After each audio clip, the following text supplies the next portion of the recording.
Hello, everyone.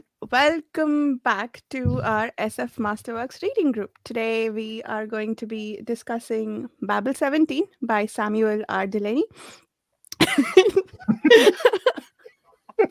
we are the SF Masterworks reading group reads one book from the SF Masterworks series that I believe it was Golangs published. We are reading one book every month, and that will take us approximately 15 years to finish. Don't do the math. We try not to.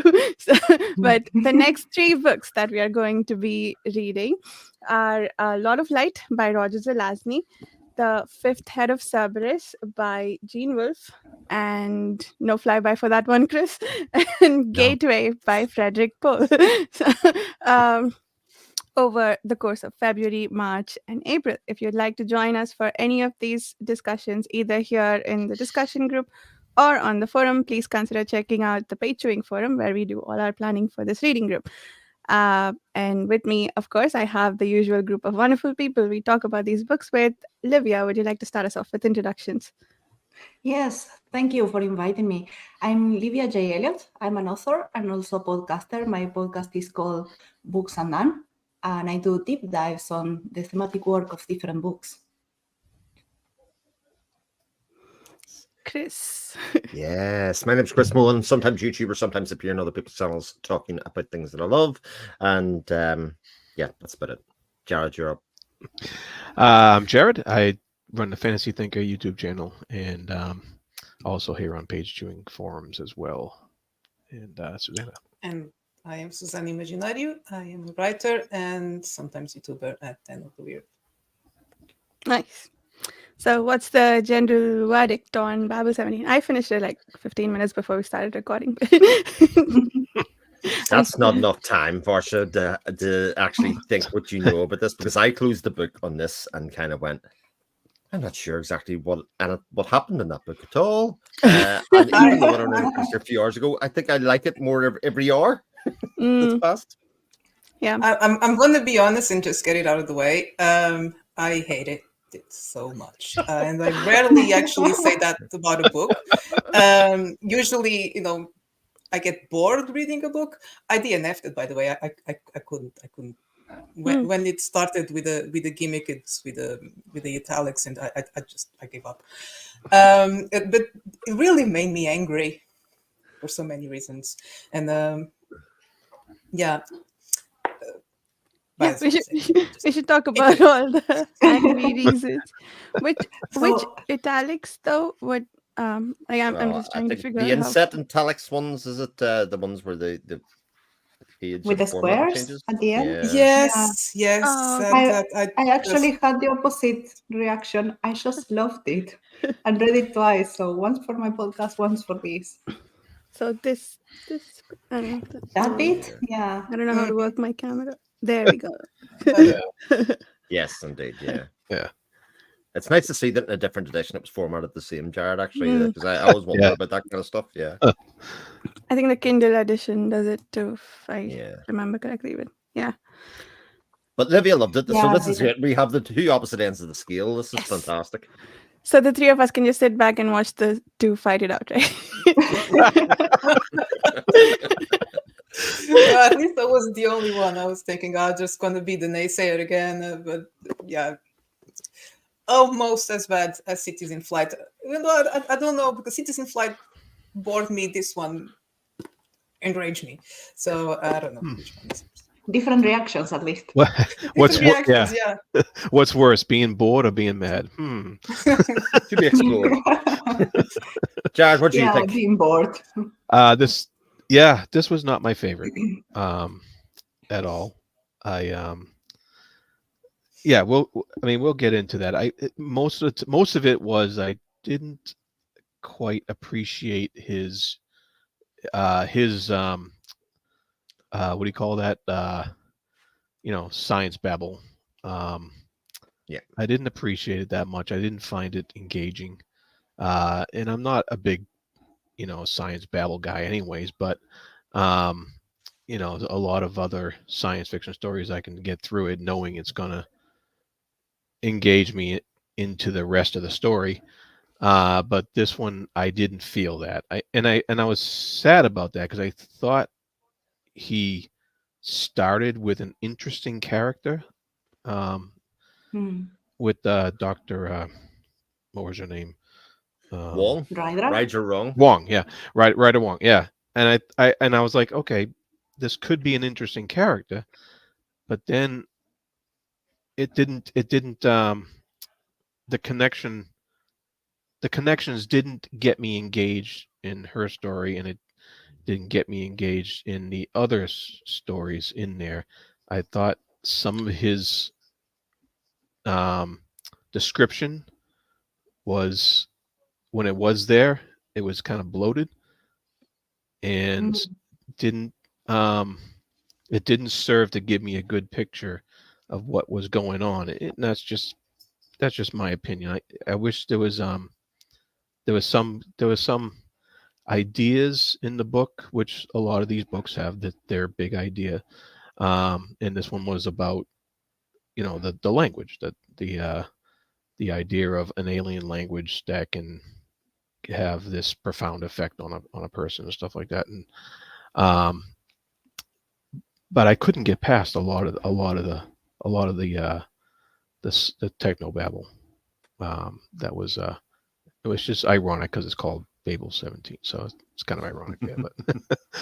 Uh, but I'm curious to see what Livia pulled out of this, because I have a feeling there's probably there is some thematic stuff in here. I know that, and I'm curious what Livia, you pulled out of that. Oh, I actually quite liked it, mostly because it made me think. It had that idea, that style of old sci-fi, big ideas, big themes. The book does go a lot into the theme, sometimes just explaining language. Like there is a chapter that starts just with the meaning of you, and it says like you is a noun and all of this, and very technical from the language side. But towards the end, I think the book tends to converge into the idea that the words I and you are actually synonyms, and that we all should have the same respect for the you that we have for the I, and without having the knowledge of the language as he's seeing it, I think it will be very difficult to understand why Babel 17 as a language ends up affecting Butcher and Rydra and actually making them so empathetic with each other. I did have a what the fuck moment when I was reading, and you get that part in which she starts thinking in Babel 17, Mm-hmm. and you have, I counted it, those are 3 pages of a single sentence. And so you have the 3 pages, and you have the little squares at the side that are actually the English translation of what is happening in the middle.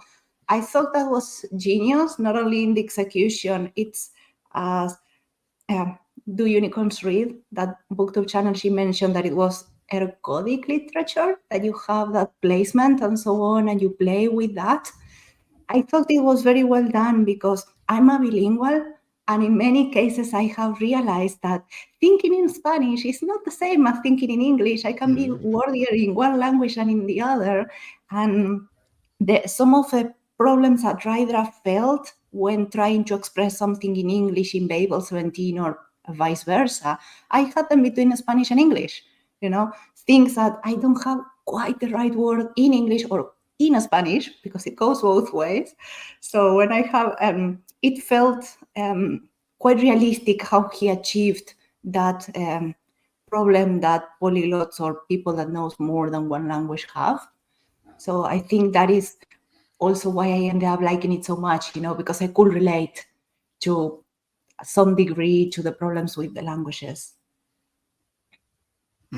I thought the chapter with the you and I explanation was actually pretty cool. That was the part of the book I liked. Beautiful. Yeah, when she was trying to explain you and I to the butcher, I thought that part was pretty cool, and I thought there was actually I was like, oh, okay, finally I'm getting in some good character interaction, and hopefully the story will jump off from there. But then it just, like the next chapter or whatever it was, it just seemed to jump ahead in plot Yeah. and kind of just lose that what he gained for me in the storytelling department, he lost in going further into like into this plot, which was basically just them figuring it out, this mystery basically of the language, and it lost me after that. Like I was like, oh, good chapter, and then it kind of fell off for me after that. Yeah, it's something that I wasn't really into in this book is at the end. This may be a bit of a spoiler for anyone watching, but It's all spoilers. yeah, they end up comparing Babel 17 to some old programming languages like Fortran and so on, Mhm. and the whole thing of a paradox. And my engineering brain was like, just nope, doesn't work like that. That is something that I actually wanted to ask Marsha what you thought about. Yeah, I agree with you. I think I was expecting the conclusion to be that this is some higher order language, and the conclusion was actually here's a language. It's actually like this language that we use to make dumb machines do the things we want. So it's an instruction language, but it somehow has more meaning. Like, Yeah. what is it? Is it because of the zeros and yeah? I didn't see that reasoning. I didn't agree with it necessarily, but I didn't take that meaning from it. I took it that the language was supposed to change how you think and process. And actually, because of the constructs of the language, it's almost like the language was a virus insofar as you trying to learn it and understand it changed the way that you thought enough that things that you would normally care about and think about, because you're thinking in a different language and form, you would no longer be thinking and learning about, and you sort of get wrapped up in yourself then, rather than it necessarily being. I think they only use the example of Fortran, etc., to use the example like there's another language that doesn't use you and I as pronouns. Who is doing the action doesn't matter in a lot of things, and it was to create an allegory to that rather than actually kind of say this language is like that, and that's the way that I took that from. So it bothered me less, I think, in that regard. Yeah, that makes sense. Yeah, I think the bits about reprogramming their brain by fixing the language, they built a patch to fix whatever was broken. But yeah, I think that I found iffy, but I like what you just said, Chris. That makes a lot of sense. It's only in the analogy to the lack of the concepts of you and I, just do this, do that. Which, that makes a lot of sense. That part actually, it made me think of another book, Fahrenheit 451, and the idea of how what you think of can actually change how you behave. This book in particular is based on the strong Sapir-Whorf hypothesis, which is actually demonstrated not to be true. So that is why it makes so much emphasis on the programming side of it. But something to think of, reflect perhaps, is the fact that we think that I and you are words that are so common and they are so intrinsic to our language. What could happen if you take a person that doesn't know any other language and you teach them Babel 17 without those two words?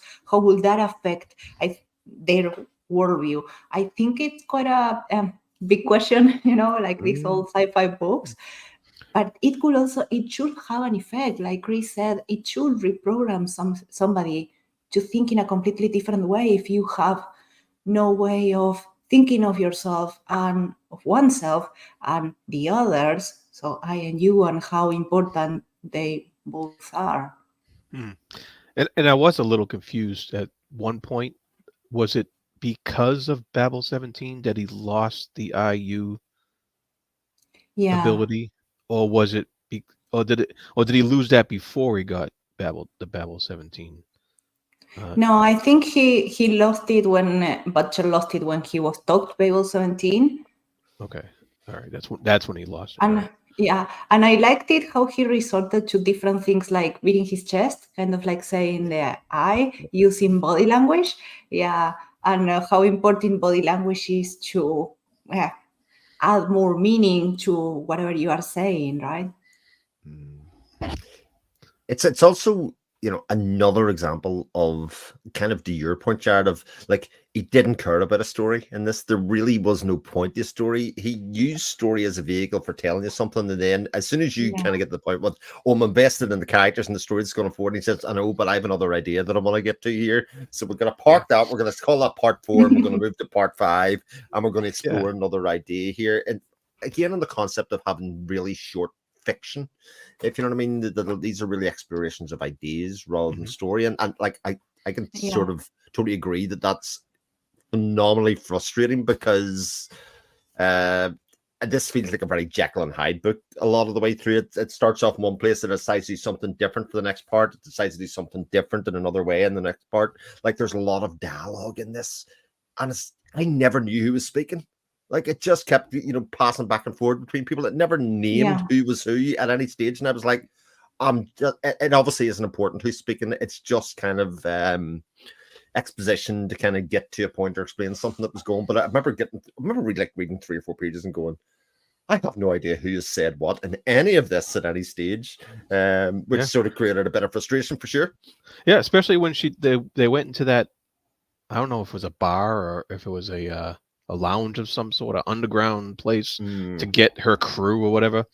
And half the time, like, I didn't know who was speaking in that place, who was speaking to who, and it was all in lingo and colloquialisms, and it wasn't, you didn't get a good like a good setup for that in order to understand that setting. And so the setting was confusing, the lingo was confusing, and you know, you could probably sit there and go back and dissect it one word by one word and go, okay, now I know who's speaking, and now I know why they're speaking that way. But there was many times where the only reason I knew what's his name was speaking, the one who couldn't say peas. Brass, the pilot? Yes, Brass. The only reason I knew he was speaking was because there was a piece missing, and that was it. And I was like, oh, a good thing that P wasn't there, because otherwise I would have got confused on who that was, you know. And so I was so that throws you off when you're trying to read this thing. And ultimately it was like, well, it wasn't really that important to know who was speaking, because he was just spitting out the ideas on the page, and it really it didn't matter. And that not mattering to the plot or to the idea or the language doesn't make an enjoyable read for me personally. Yeah, I had the same feeling than you when I read it for the first time. I generally have a lot of trouble following dialogue that is not tagged. It generally loses me. So when I read it the first time, I was just like the same. This is Brass because he's missing the P, and who is the rest one? But when I read it the second time, I realized that the customs officer, who is the only one that doesn't speak in lingo, he is as lost as the reader. And this being a book about language, on my second read, I interpreted this as perhaps something purposefully done, so that you feel lost around all the lingo and you follow on with the customs officer, who seems to be the only one who speaks in a more traditional way. And when I tried to read like focusing on him, it actually made sense, because the way it was written, it made me feel the same feeling of being lost, right? I felt the same as he was feeling. And I thought that perhaps it could have been done that way, especially because Delaney did have a literature bachelor, I think. So he may have been playing with language on a novel about language, you know? Yeah, I definitely think he was trying to play around with language. And I kind of wish that with the customs officer, if he was a more prominent role in the book and we could have followed him throughout, then we would have had that vehicle to follow the whole story, which is a common that's a common practice. You're like, that's Frodo. You're following Frodo throughout the story, and he's the blank slate that you're following and kind of filling up. You know, you're getting the you're learning about the world through him. And if we could have learned about this world through that customs officer, then I think it would have been better throughout. If but unfortunately, we were thrown stuff about this universe that it was chaotically thrown at us and not presented in that manner of having that blank slate to follow through and learn about it with him. Yeah, I definitely agree with the chaotic aspects of it. And I think, except for the Forever War and I Am Legend, all of the Masterworks books have felt to me like that. Like they are, well, Cities in Flight particularly so, but the the book that shall not be named. um, We it, love naming it. but it feels like they don't spend a lot of time explaining, which is a thing that authors who trust their readers do, but it doesn't feel like there's enough information to interpret and figure out. Like it feels like they've cut it short because they have to, rather than, okay, the reader will get this because I've laid these other breadcrumbs that they can get to this point from. It's like we change scenes, introduce new concepts that, well, we can usually figure out from the context what they are, but the reorientation process is not smooth, if that makes sense. Like I've read books that expect you to get it, or like that don't handhold whatever the popular terminology is, where things are explained, but and they don't feel jarring quite the same way these books have felt to me, the books that I've read and liked. So yeah, it has been interesting, like things like I don't understand how much time has passed, or I don't understand how he got to this point from where he was before. And like, and the answer might be it's not important. Just like focus on the ideas that I'm trying to explore here, and that's probably what it is, like you said, Chris. So the focus is less on trying to tell a story well than and more on, hey, here's a cool idea that I'm going to explore the heck out of, which he did. Which I thought, I loved the idea itself that was being explored, and the I guess underlying philosophy that is also in that's potentially being explored, like the idea that language is tied to our consciousness to such a deep extent that we can change who we are or how we behave, or that we can do a lot more with fewer words. And I think it's nice that we read The Story of Your Life recently, some of us, which kind of plays with the same idea. And Arrival, I'm sure everyone here has probably seen Arrival, right? It kind of plays with the same idea of language doing so much more than what we maybe do with it, which is really cool. Like it's not a thought that it's not something that I've thought about a whole lot, but to go in that direction, I think is a really cool idea. And yeah, that, I think the idea itself is really, really cool. I was very happy with that aspect of the book for sure. Yeah, the idea, great. The execution, no, it's it is just playing with words. It's not telling a story. It's just using. So maybe my issue was I couldn't help reading the book from a writer's perspective. It has every trick and wordplay and pun in the book that you can imagine. It's so wrapped up in creating an effect, which is great in small doses. I love when the writer is able to break the rules and create strange combinations of words and for effect. But this was just a very long affectation throughout. It was so wrapped up in the wordplay,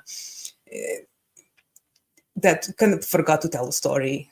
The main character, oh my word, just the name, right or wrong. It's like everything is wordplay.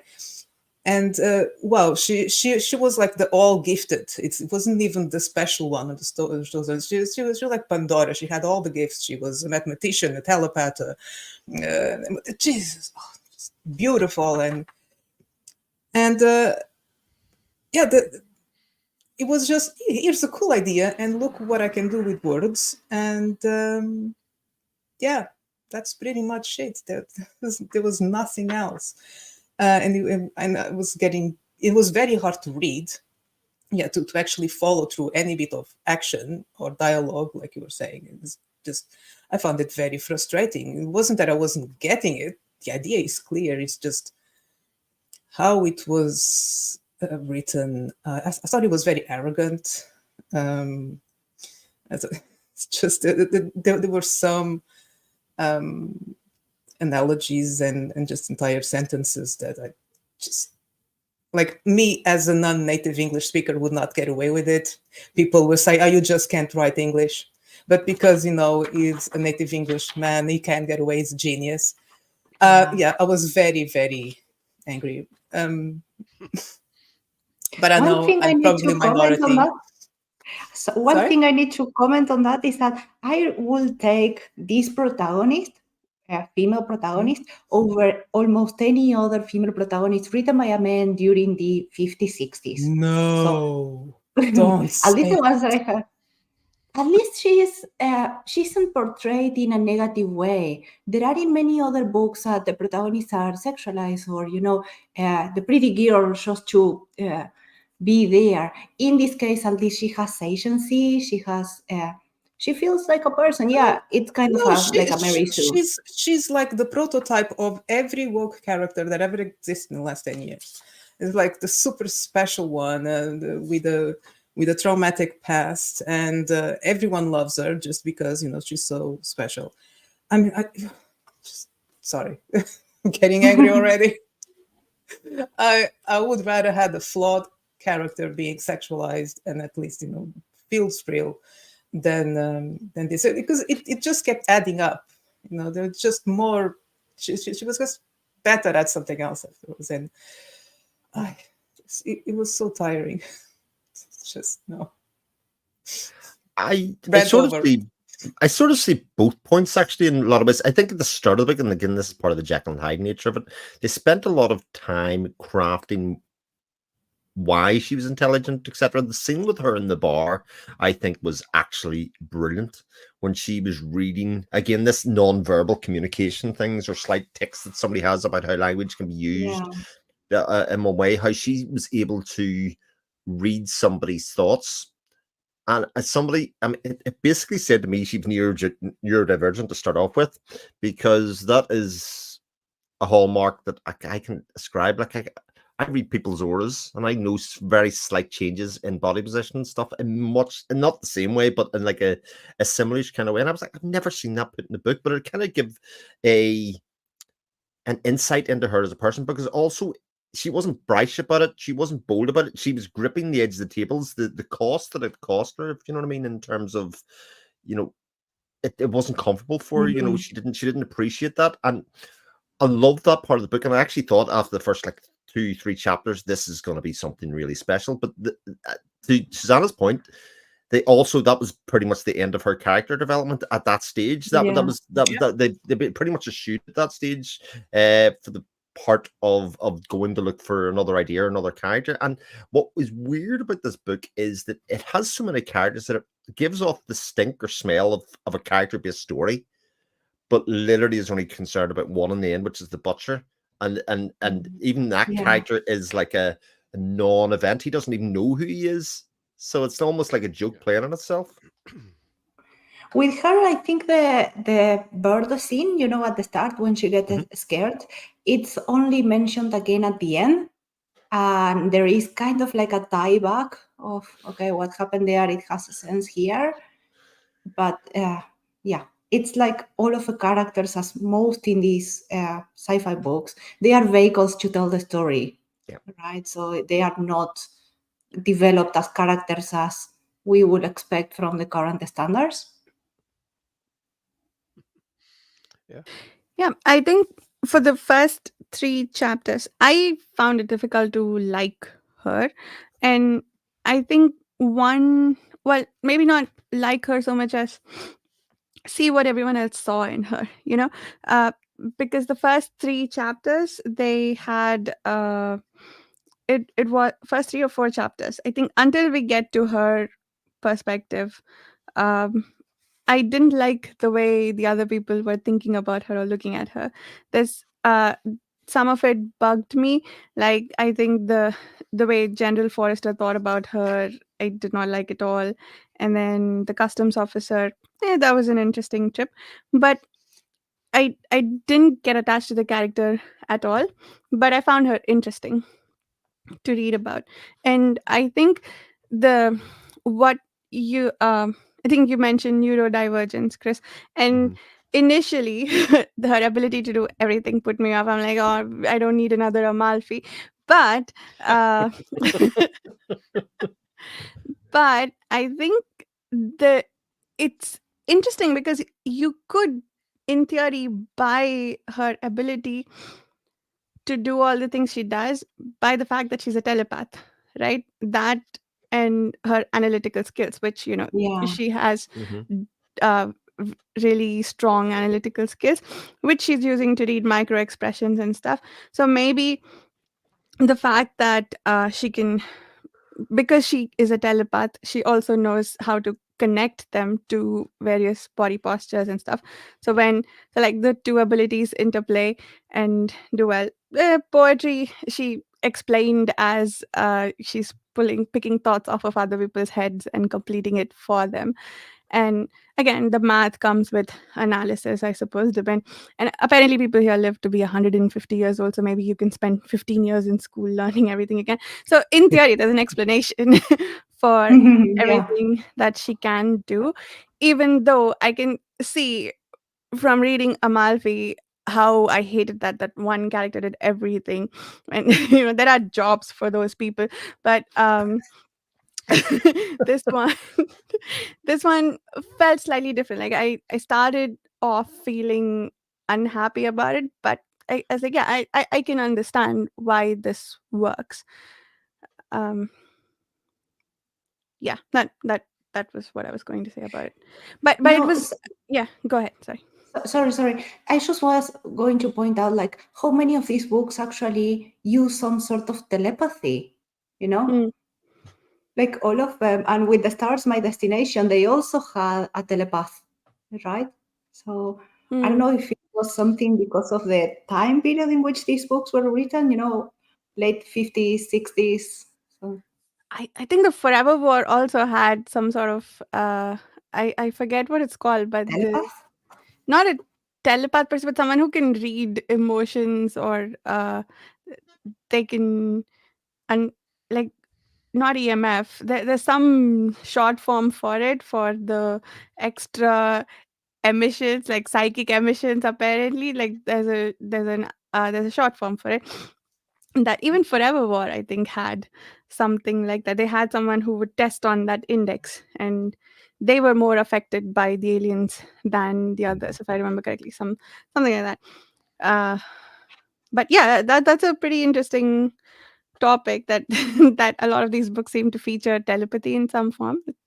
Yeah. But it was the level of detail they went into on that, because when she's explaining to the character afterwards exactly how she did it, and I think that was the bit that I just kind of went, this is magnificent, that the person was able to do it themselves, and yet at the end, it was kind of that attitude that people have when they're around brilliant people or otherwise, but there's no way you did that. There's no way you did that on the spot. Like, they explained exactly what was happening and how it was done, and it was like, yeah, I can see that. It makes perfect sense, but no. And they sort of left it alone, and it's kind of went, that's such a brilliant way to write that scene, and to have her explain it to the bartender at the end, as being the vehicle to explain it to the reader. Mm, Um, yeah, yeah. The, ah, sorry, I was going to say something as a follow up to that. I forgot. But wait, did you mean the last scene, Chris, or did you mean the scene in the bar? Scene in the bar when she's Oh yeah. explaining exactly how she spoke to the general at the time, and Mm, exactly how she knew Yeah. what he was going to say, and it was in such a micro detail that I yeah, went, yeah. uh, Samuel Delaney obviously lives that in some aspect, because the way that he was able to do it, obviously, he's talking about an experience that he's had. Because even the reactions to it, etc., felt sort of personal in that regard. Oh yeah, I think I remember which scene. It's the one that starts out with "I will explain, but you won't understand," and like Yes, indeed. and he concludes that you're just making this up. Yeah. Yeah. It's almost like, fine, if you just want to lie, I'm not going to listen. Like, it was exactly that feeling. Even though she went to great lengths to explain, and he kind of went, well, what if they said it like this? Well, then I would say this, and then well, that's exactly what happened. And he was like, but no, that's not what happened here.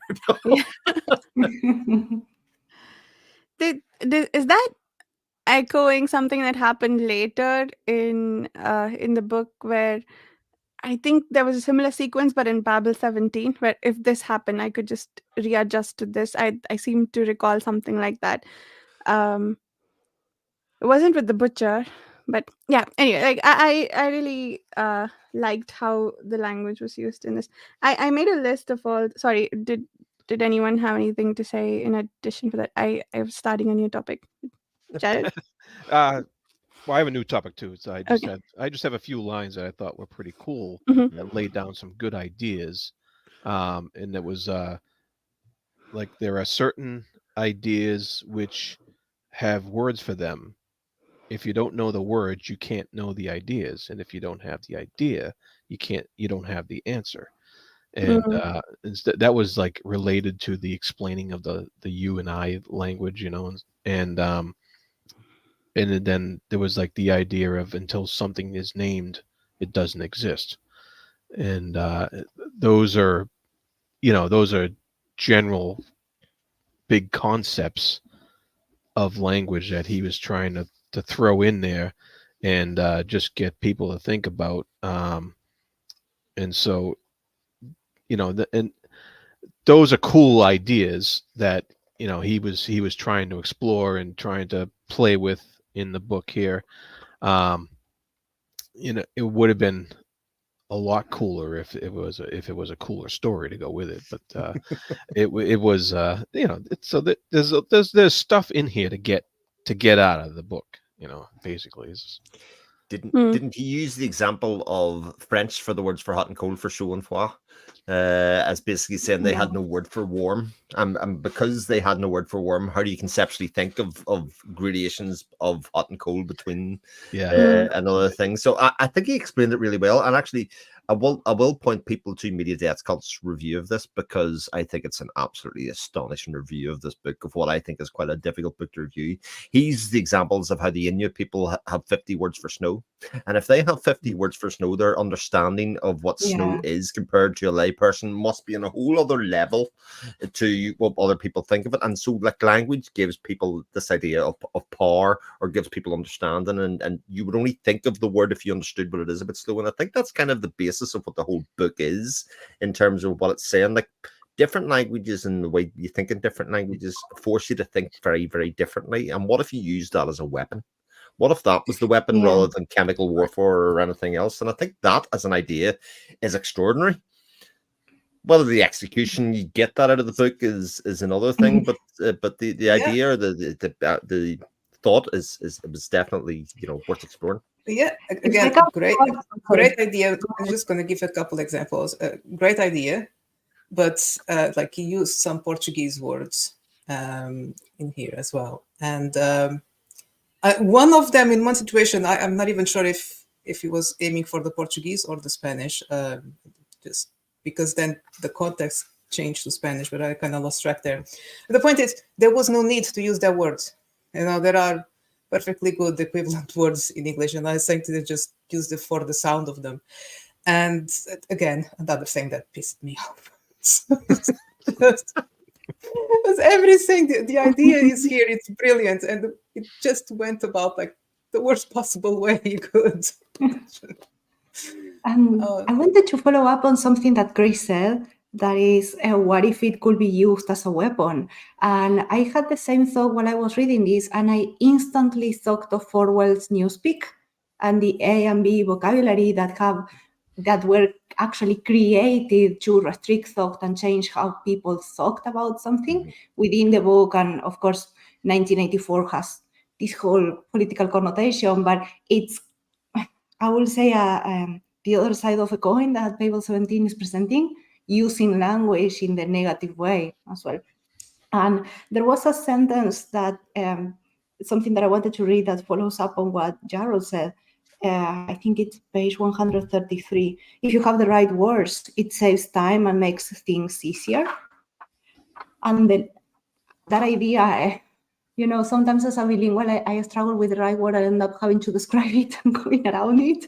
And it felt so real. And it isn't that the doctor concept doesn't exist. It's just that, I can't explain it in a single word. When you have the single word for it, it's faster and more concise. And I think that actually leads to that scene of the 3 pages with a single paragraph, because Babel explains so much in so little. Every word has so much meaning packed into it that she's able to just make that whole stream of thought, right? And I thought that quite interesting as well. I'm not sure what are your thoughts on that.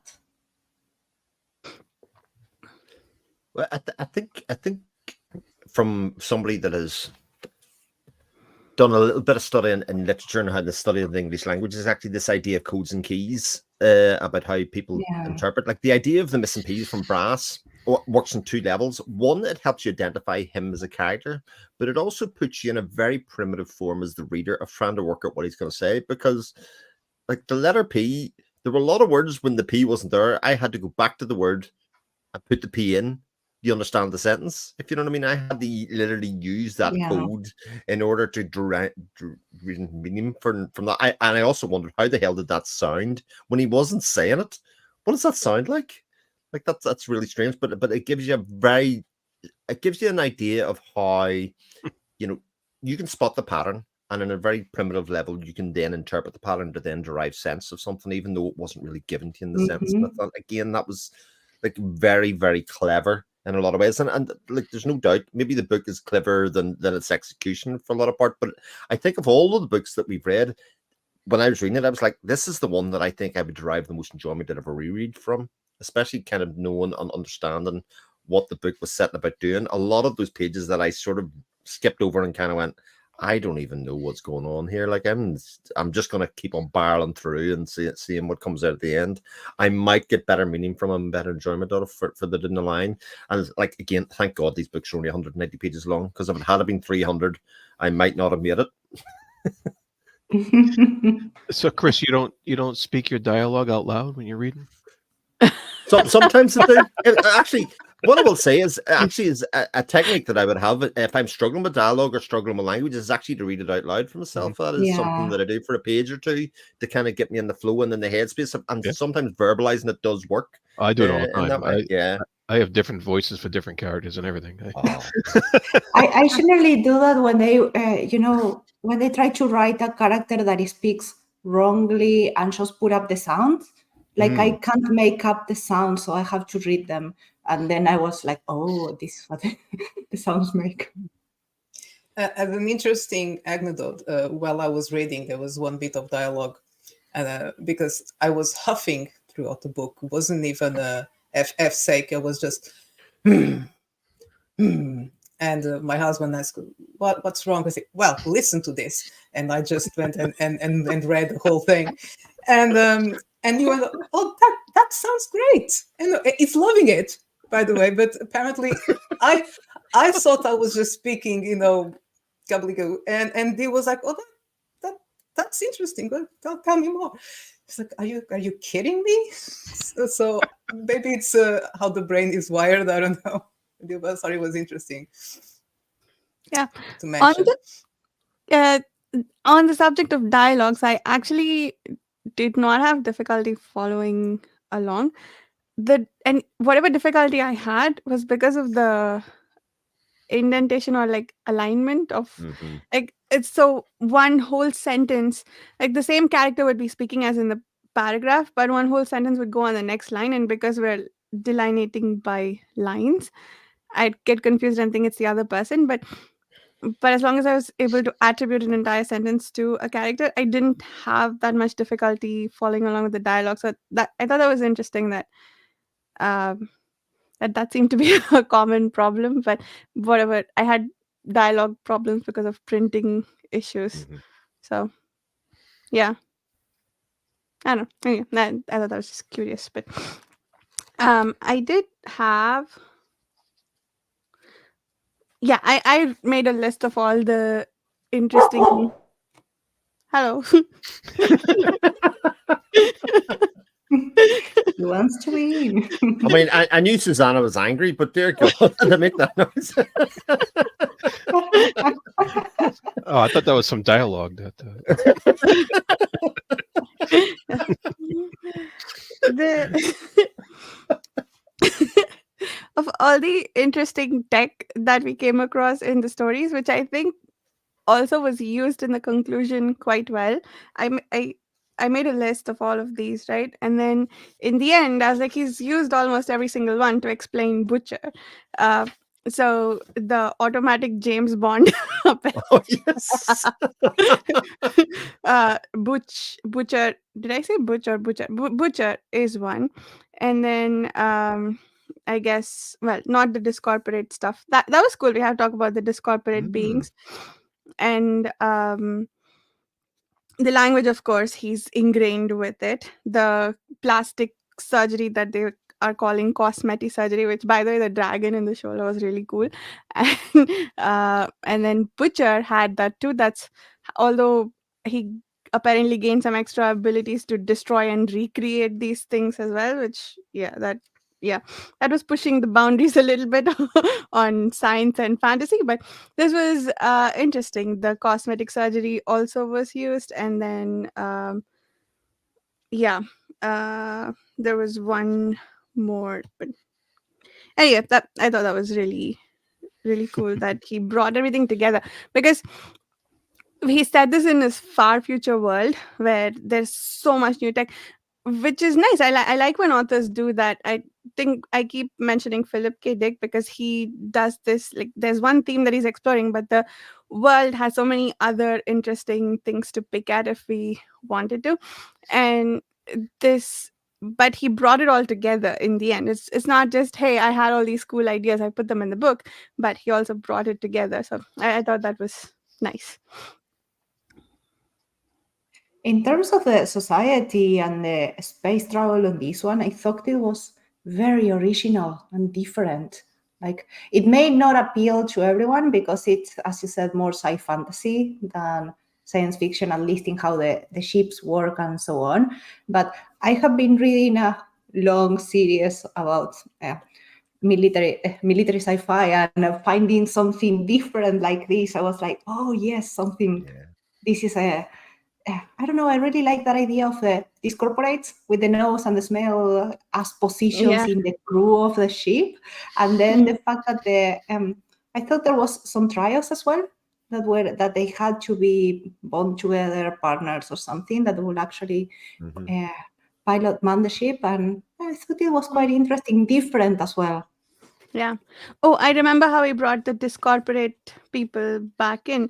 I think Rydra says something to the effect that the only thing, um, I think the only the human mind can process something on this scale, and that has been established before because the discorporate beings are able to Yeah. process so much data. So it's not.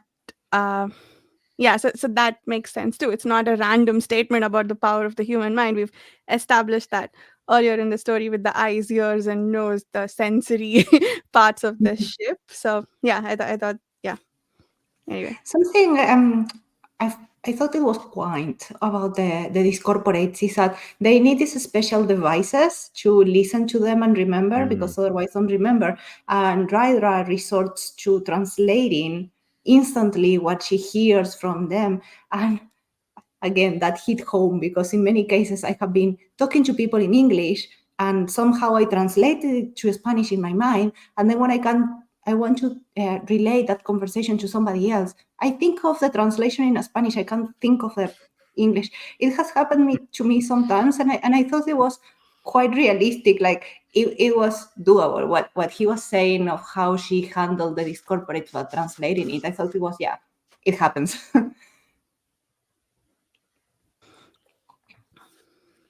That's interesting. I didn't pick up on that at all. So Yeah, that's very interesting. Yeah. I think she uses a weird language, Called an Basque, old I think. Basque. Yeah, she Yeah. uses Basque to translate it, so not a language everybody else is speaking, but the idea is the same. Your mind ends up automatically translating what you are hearing from one language to another. Mm. And yeah, so it was realistic in that sense. Yeah. The other two aspects of the language that were interesting was, I think there was, this one isn't focused on too much, but I think in the sequence where with those little text insets, I think it was there that she has an episode of synesthesia, is it, where she hears, like she smells something or she tastes uh, a some external entity because of the language she was thinking in. So that was interesting, I thought. And then the slowing down time or metabolism aspect of it. That what do you think? Is that possible with the language? Or just how did that read for all of you? So she explained actually the thinking and the smells exactly through the bird as well, the myna bird as well, didn't she say? She said about how the myna bird would speak about something, and that's how she was able to tell that there was an earthworm near. And so that same idea was explained through that idea as well, and how that was very distracting. But the slowing down time again, I think, was very, very interesting, because I sort of think that's possible. Like I definitely do. If you can kind of think about how, when you think, or even like when you're working or engaged in a task, how time passes much more quickly, when you're engaged in a task. So I think a lot of that, but again, really interesting ideas to explore and kind of make you think about, which was certainly enough to get me to turn the page a lot of time. Like it was enough, even though there wasn't very much of a story and it didn't join together at all. It was enough to make me go, okay, keep on going. Like these chapters are quite short. Yeah. And that's a good point there, because those ideas, the slowing down time thing, and the language thing that Livia was just saying, those are awesome ideas that I wish would have been explained a little bit better. That's all, because I feel like I missed out on getting that in a better way. I feel like I missed out on that. I wanted a better explanation of that stuff. Yeah, I think he left it quite implicit, and I did feel that perhaps somebody that doesn't speak multiple languages wouldn't get some of these things, because that idea of the translation, it wasn't explained. I just completely 100% related to my own experience, and if it wasn't explained, right? I only interpreted that way because of my experience, right? And I think I agree with you, Gerald. It should have been. Yeah, I got more out. Explained, it would be nice. I got more out of it from your explanation now than I did from reading the book, and that's not how I want to experience the book. I want to get that out of the book. If it's any consolation, as a bilingual, I didn't get that. I mean, I got what it was trying to do, but it felt almost insulting. That's how we think, that's how it works. And I totally relate to your need to have an explanation. You wanted a narrative, you wanted a story, and it wasn't there. But I'm very curious. I'm listening and I'm fascinated, because completely different experiences. Livia, I'm not criticizing. I'm always fascinated when things don't align. That's the beauty of books, right? Yeah. But it's what makes this kind of whole Masterworks reading group thing like just one of the highlights of the month for me, because I know when I'm reading, I'm never getting the full picture, if that makes sense. I'm always going to have an opportunity to get somebody else's point of view, and either they fill in the gaps or reaffirm exactly that my original idea that I didn't like it or otherwise was fair, right? If you know what I mean. There is other. It's almost like having the opportunity to reread something a couple of times, if you know what I mean. You read it once yourself, and then you get other people's perspectives, and it's almost like you've reread the book yourself by them filling in the blanks. And it does color your opinion of what the book is probably another 6 months down the line. When you think back in this book, you'll be like, you'll remember it was sort of frustrating, but you'll also maybe have a greater understanding of what the book maybe was trying to do that maybe I didn't get when I was reading it, you know, at the time, and kind of go, oh, okay, yeah. And then sort of that falls through in the maybe what my reading experience was or wasn't, you know, kind of colors it in some way. And I think it's a really interesting idea. I just remember I had great fun throwing my copy of Cities of Flight into the fireplace. It's awesome.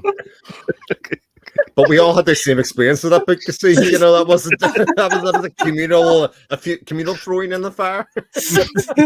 Oh, dear. No, again, a horrible story for me, because I'm such a bad person sometimes. So because I hated this book, so I gave it 2 stars. You know, I did just. But then I was thinking, oh well, but what? Because I had given 2 stars to City of Lights as well. So I said, well, that's not fair. So I went and changed the rating of City of Lights to 1. I was going to say that was exactly the right solution to that. You know, that was unfair on Cities of Flight to give it 2 stars. Terrible, but yeah. I think I only had 1 2-star book last year, and it was Cities in Flight. Oh God. I had to make it right, because even though I hated the book, it wasn't fair. So. Yeah. All right. Good memories. Good memories. That's good. Yeah. One other thing that I just sort of wanted to bring up is sort of think Olivia touched on it earlier on, is this idea that the paradox has defeated the machine. I think this is very 1960s pre-computer kind of idea, and a lot of this links. Like, I can't help but reading some of the short stories, the Ted Chiang short stories, etc., that we've read, and just see a lot of kind of similar ideas kind of flow through that. Whether it's the linguistics of Story of Your Life. Didn't I get that right that time? Yeah. Portia? Yes, it's okay. then short to the one that we read for the last episode, which was about the idea that actually machines can only think in certain ways. You know, they don't think curiously. They just think in structure or efficiency. You know, and the humans will always perceive problems differently than machines ever will. And a lot of those ideas coalesce in Babel 17, especially at the end, in terms of what we call the solution, if you want. Yeah. I just think it's really interesting how those things all tie together. If I can make a comment on that. So these programming languages have something that is called paradigm, which is basically the type of a programming. It changes kind of like a bit the syntax on how you write. And I thought that the paradigms that were being used at the time this book was written were very structured, right? Instruction like one after the other. And nowadays we have a lot of different paradigms, and you write in a very different way depending on the one that you have. And even if the idea of machine learning already existed by this time, that is on the 50s, it wasn't popular. You weren't coding like that, right? So the idea of a structured, and you follow the instructions and you get a loop within those instructions if you did it wrong, that's quite period accurate, I would say, right? Nowadays, you will resort to other programming languages. You will resort to basically AI, in which you don't write instructions. It's a complete black box, right? And you will have different problems. I thought that the way he was talking about programming languages was very specific of the time it was written and how computers were programmed back then, right?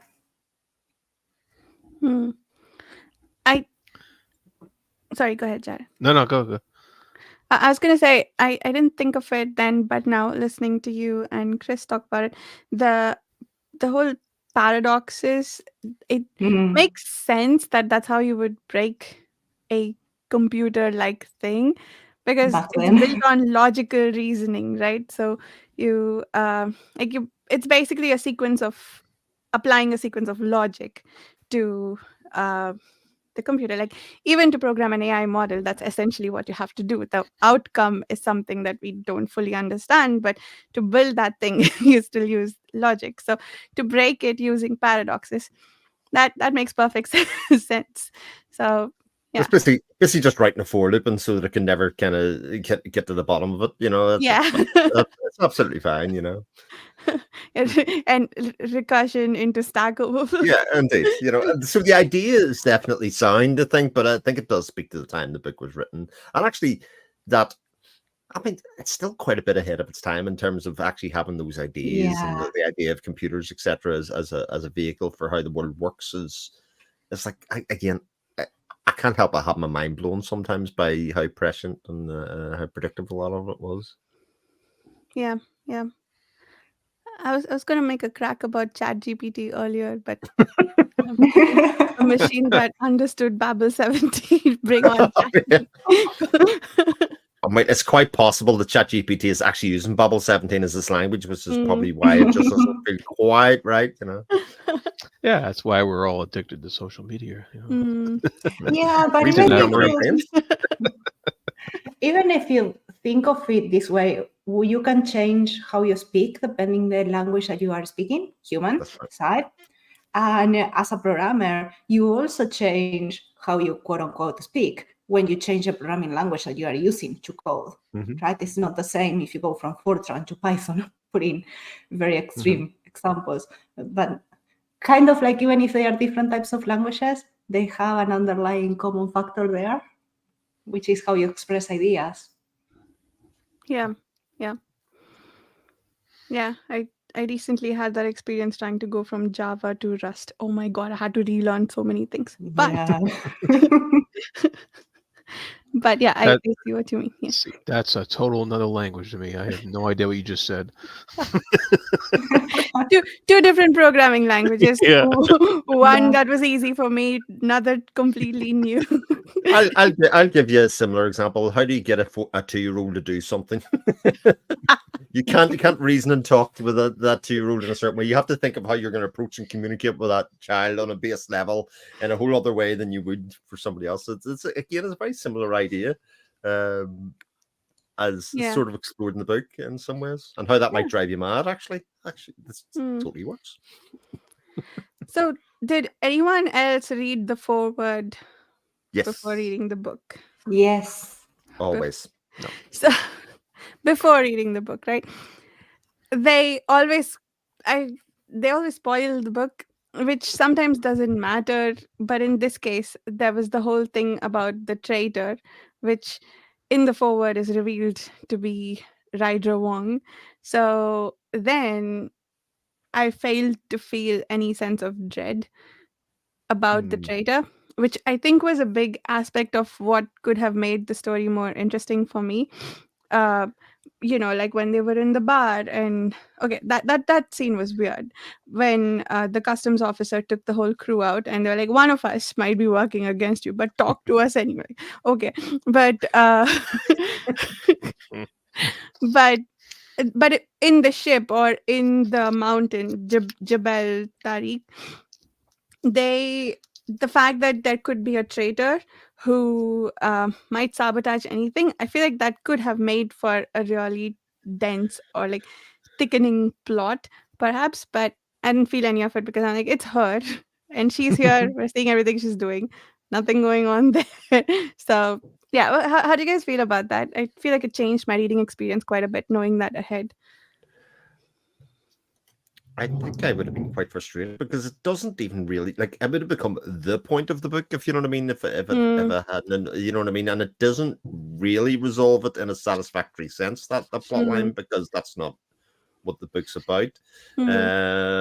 Usually, by the time I read the foreword and get 3 chapters in, I've forgotten exactly what was in the foreword. Okay. Maybe it just helps having getting older. The brain cells don't work maybe quite as efficiently as they.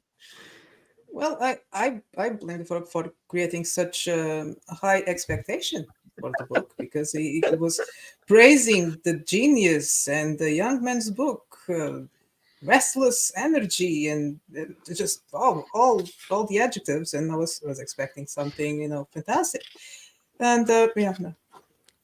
So I would change some of these adjectives. Oh. uh, I don't know. I didn't have a forward in my copy, Oh. so Yeah.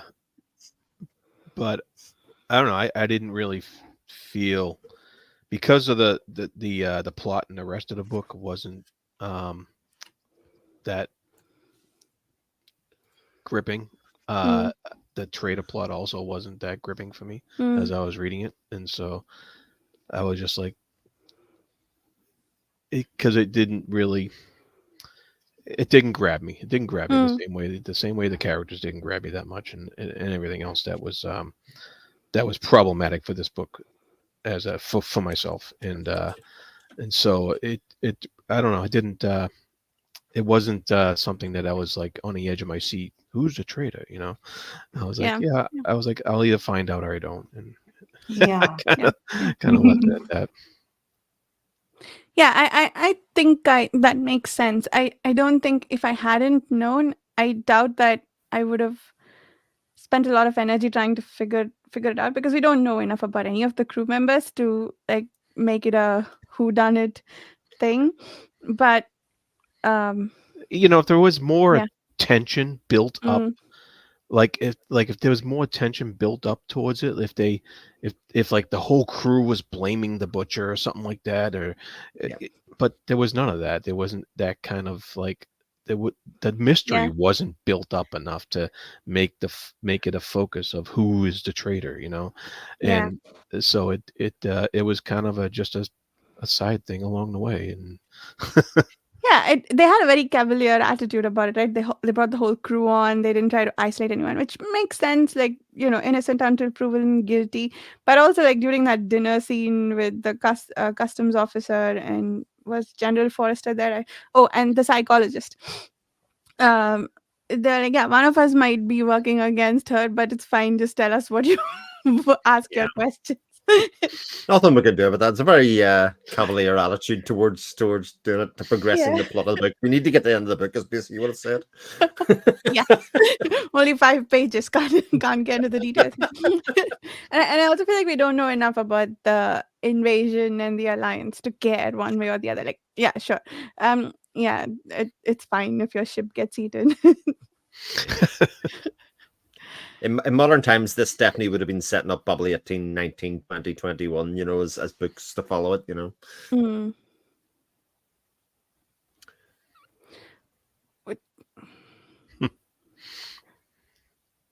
Was there any other insights here? No more rants. No more rants. So where does it rank for everybody within the series? What we got? How many we got so far? Six. Yeah. So this is the 6th. Yeah. 5. 5. Yeah. Just slightly. At least there was no mansplaining, so I'll give it that. But man, it really upset me. The wonders of having a female lead character, no mansplaining. Excellent. That's all. I haven't read all of the same, from the start, but so far nothing can top Flowers for Algernon for me. That one, which was released the same year. I was just actually looking. Part of the thing where Susanna was going like, how do people love this? And I thought maybe the books in 1966 were all shocking, but that was not the case. The Rosencrantz and Guildenstern are dead in cold blood. Flowers for Algernon. Taipan came out that year. The Moon is a Horse Mistress by Heinlein as well. So there were a lot of very good books out that year. Yeah, that's true. I guess Flowers for Algernon is coming up next year. Next year, I'm barely. But for me, I think I'm gonna do buckets rather than ranks. So Forever War and Androids, same bucket. Cities in Flight is in its own. It can have a well for all I care. It's buried. It's in its own coffin. 5 places. I think Stars My Destination, This Guy, and I Am Legend go in the same bucket. Yeah, that makes sense. Yeah, I have them sort of similar. I think I've Legend somewhere floating between the two buckets. It's fallen out of one bucket, trying to crawl its way across the floor, but didn't quite make it. I have to keep on putting it back in the other bucket. Back to your home.